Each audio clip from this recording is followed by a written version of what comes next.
The Twits by Roald Dahl. The glass eye. You can play a lot of tricks with a glass eye because you can take it out and pop it back in anytime you like. You can bet your life Mrs. Twit knew all the tricks.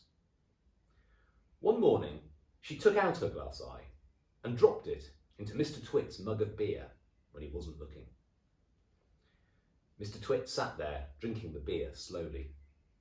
The froth made a white ring on the hairs around his mouth. He wiped the white froth onto his sleeve and wiped his sleeve on his trousers. "You're plotting something," Mrs. Twit said, keeping her back turned so he wouldn't see that she'd taken out her glass eye. "Whenever you go all quiet like that, I know very well you're plotting something." Mrs. Twit was right. Mr. Twit was plotting away like mad. He was trying to think up a really nasty trick he could play on his wife that day. "You'd better be careful," Mrs. Twit said, "because when I see you starting to plot, I watch you like a wombat." "Oh, do shut up, you old hag," Mr. Twit said. He went on drinking his beer, and his evil mind kept working away on the latest horrid trick he was going to play on the old woman. Suddenly, as Mr. Twit tipped the last drop of beer down his throat, he caught sight of Mrs. Twit's awful glass eye staring up at him from the bottom of the mug. It made him jump. "I told you I was watching you," cackled Mrs. Twit. "I've got eyes everywhere, so you'd better be careful." To pay her back for the glass eye in his beer, Mr. Twit decided he would put a frog in Mrs. Twit's bed. He caught a big one down by the pond and carried it back secretly in a box. That night, when Mrs. Twit was in the bathroom getting ready for bed, Mr. Twit slipped the frog between her sheets. Then he got into his own bed and waited for the fun to begin. Mrs. Twit came back and climbed into her bed and put out the light. She lay there in the dark, scratching her tummy. Her tummy was itching. Dirty old hags like her always have itchy tummies. Then, all at once, she felt something cold and slimy crawling over her feet. She screamed. "What's the matter with you?" Mr. Twit said. "Help!" screamed Mrs. Twit, bouncing about. "There's something in my bed." "I'll bet it's that giant skillywiggler I saw on the floor just now," Mr. Twit said. "That what?" screamed Mrs. Twit. "I tried to kill it, but it got away," Mr. Twit said. "It's got teeth like screwdrivers." "Help!" screamed Mrs. Twit. "Save me! It's all over my feet!" "It'll bite off your toes," said Mr. Twit. Mrs. Twit fainted. Mr. Twit got out of bed and fetched a jug of cold water. He poured the water over Mrs. Twit's head to revive her. The frog crawled up from under the sheets to get near the water. It started jumping about on the pillow. Frogs love water. This one was having a good time. When Mrs. Twit came to, the frog had just jumped onto her face. This is not a nice thing to happen to anyone in bed at night, and she screamed again. "By golly, it is a giant skillywiggler," Mr. Twit said. "It'll bite off your nose." Mrs. Twit leapt out of bed and flew downstairs and spent the night on the sofa. The frog went to sleep on her pillow.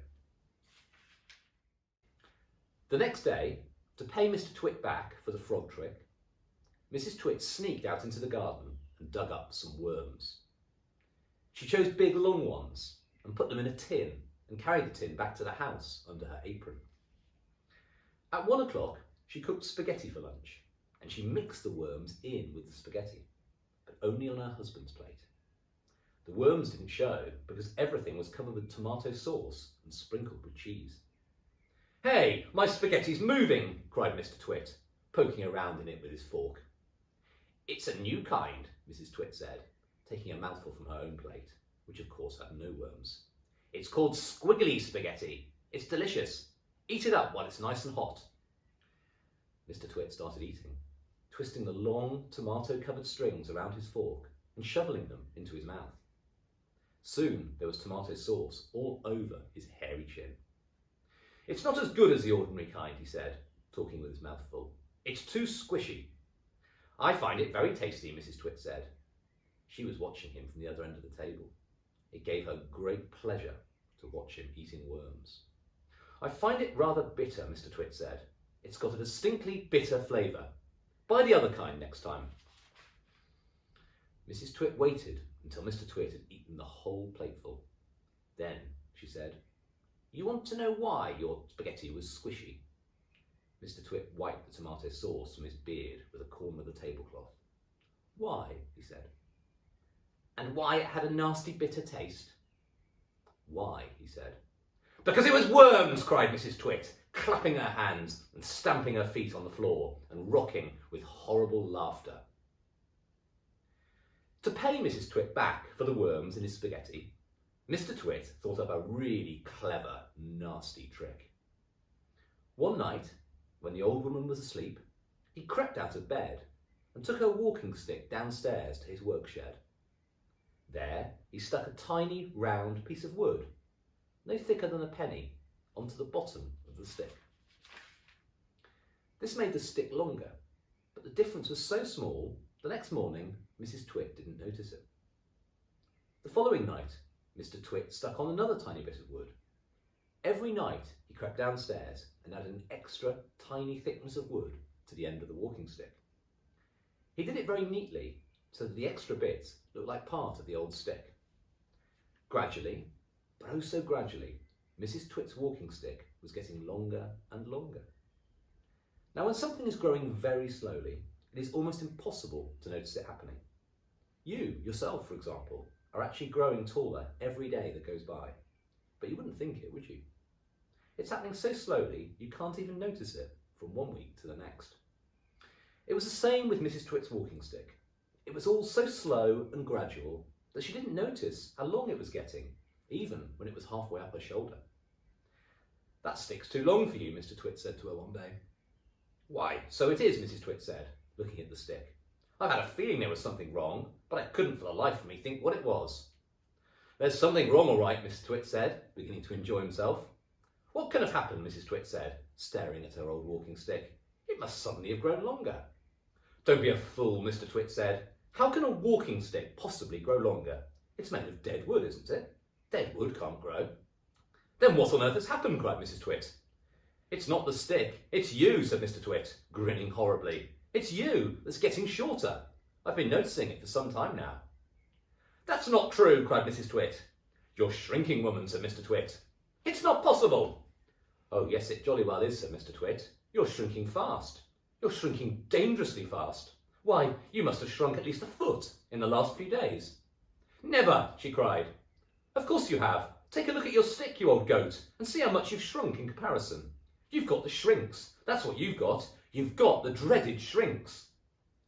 Mrs. Twit began to feel so trembly she had to sit down. As soon as Mrs. Twit sat down, Mr. Twit pointed at her and shouted, "There you are! You're sitting in your old chair, and you've shrunk so much your feet aren't even touching the ground." Mrs. Twit looked down at her feet, and by golly, the man was right. Her feet were not touching the ground. Mr. Twit, you see, had been just as clever with the chair as he had with the walking stick. Every night, when he had gone downstairs and stuck a little bit extra on the stick, he had done the same to the four legs of Mrs. Twit's chair.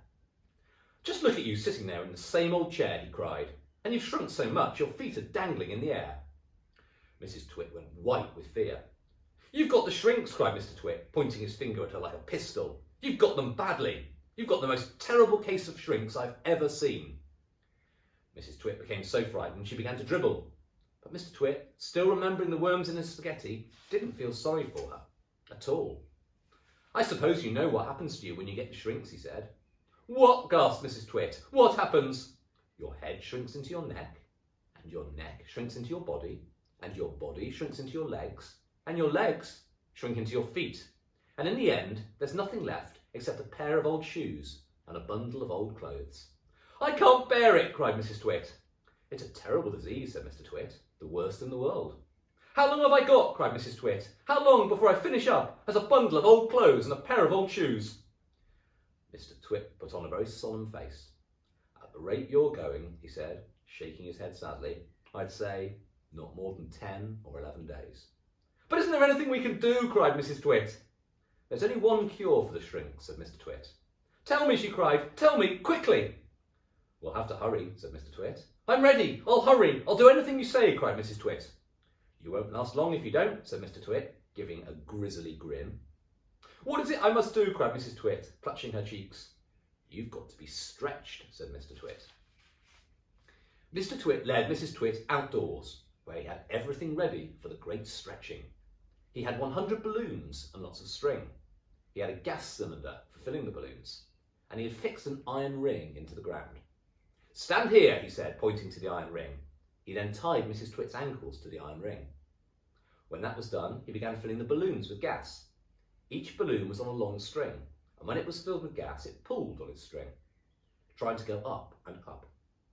Mr. Twit tied the ends of the strings to the top half of Mrs. Twit's body.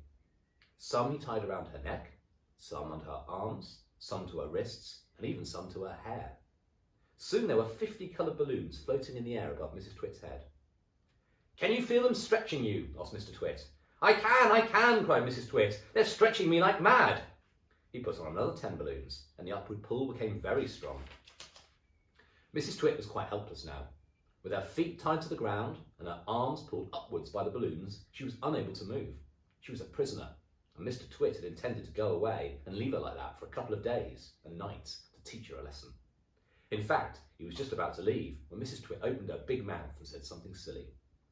"Are you sure my feet are tied properly to the ground?" she gasped. "If those strings around my ankles break, it will be goodbye for me." And that's what gave Mr. Twit his second nasty idea. "There's enough pull here to take me to the moon," Mrs. Twit cried out. "To take you to the moon?" exclaimed Mr. Twit. "What a ghastly thought! We wouldn't want anything like that to happen. Oh dear me, no." "We most certainly wouldn't," cried Mrs. Twit. "Put more string around my ankles, quickly. I want to feel safe." "Very well, my angel," said Mr. Twit, and with a ghoulish grin on his lips, he knelt down at her feet. He took a knife from his pocket, and with one quick slash, he cut through the strings, holding Mrs. Twit's ankles to the iron ring. She went up like a rocket. "Help!" she screamed. "Save me!" But there was no saving her now. In a few seconds, she was high up in the blue sky and climbing fast. Mr. Twit stood before her, looking up. "What a pretty sight," he said to himself, "and how lovely all those balloons look in the sky. And what a marvellous bit of luck for me. At last, the old hag is lost and gone forever." Mrs. Twit may have been ugly, and she may have been beastly, but she was not stupid. High up there in the sky, she had a bright idea. "If I can get rid of some of these balloons," she said to herself, "I will stop going up and start to come down." She began biting through the strings that held the balloons to her wrists and arms and neck and hair. Each time she bit through a string and let the balloon float away, the upward pull got less, and her rate of climb slowed down. When she had bitten through 20 strings, she stopped going up altogether. She stayed still in the air. She bit through one more string, and very, very slowly, she began to float downwards. It was a calm day. There was no wind at all, and because of this, Mrs. Twit had gone absolutely straight up. She now began to come straight down. As she floated gently down, Mrs. Twit's petticoat billowed out like a parachute, showing her long knickers. It was a grand sight on a glorious day, and thousands of birds came flying in from miles around to stare at this extraordinary old woman in the sky. Mr. Twit, who thought he had seen his ugly wife for the last time, was sitting in the garden celebrating with a mug of beer. Silently, Mrs. Twit came floating down. When she was about the height of the house above Mr. Twit, she suddenly called out at the top of her voice, "Here I come, you grisly old grunion, you rotten old turnip, you filthy old frumpet." Mr. Twit jumped as though he'd been stung by a giant wasp. He dropped his beer. He looked up. He gaped. He gasped. He gurgled. A few choking sounds came out. "I'll get you for this," shouted Mrs. Twit. She was floating down right on top of him. She was purple with rage and slashing the air with her long walking stick, which she had somehow managed to hang on to all the time. "I'll swish you to a swazzle," she shouted. "I'll swash you to a swizzle. I'll nash you to a nozzle. I'll nosh you to a nazzle." And before Mr. Twit had time to run away, this bundle of balloons and petticoats and fiery fury landed right on top of him, lashing out with the stick and cracking him all over his body.